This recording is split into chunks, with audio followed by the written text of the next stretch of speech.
Hi everybody, we welcome you to another episode of OWA Live.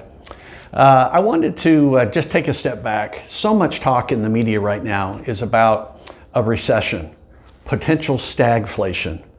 What in the world are these terms and what do they mean and what does it mean to you as an investor? First and foremost, a recession is 2 consecutive quarters of declining GDP growth. We found out that the first quarter in April, that the first quarter actually shrunk compared to the previous year.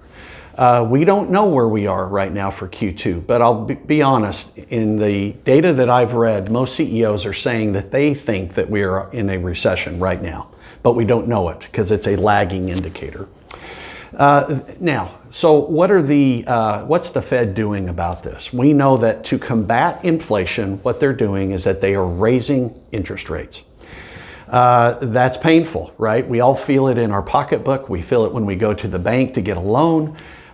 We certainly see the benefit of it in our CD rates or other types of investments. So it's got both positive and negative implications. But without question, raising rates is intended right now to slow down the growth of inflation. But it has negative consequences, which means that some of the consequences can be increasing the unemployment rate, which means the economy is shrinking. And as a result, those that run companies will either stop hiring or they will let employees go. That has a negative impact on employment. So right now, employment is really pretty nice. It's about 3.6%. Inflation is not. It's sitting at 8.6%. So the Fed, by raising rates, are hoping to restrict or constrict the economy. But if they go too far, they're going to cause not just a recession, but a deeper recession than we would have otherwise. So what does that mean to you and me? Well, what that means is that we've got to take steps now that we can do to prepare. So can I offer 3 specific things that you can do right now?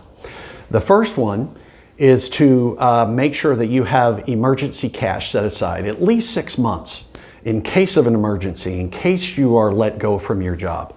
Make sure you have at least 6 months.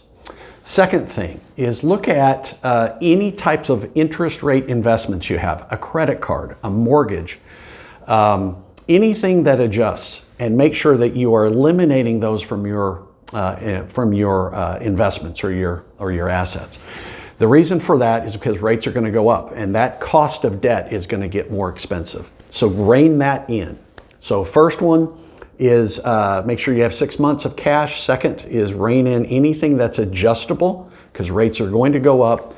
And then lastly, this may seem kind of out of place, but I think it's extremely relevant. Invest in you.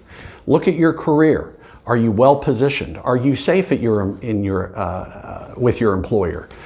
Maybe you look at your skills. Maybe you look at areas that you can develop. Maybe you look at your resume and improve your resume and strengthen it and get it ready in case something does happen. So those are 3 suggestions. Guys, in 6 months to a year from now, we'll look back on this economic recession. And if you are prepared, there's this famous phrase, if you're prepared, you shall not fear. And that is my suggestion. Let's prepare.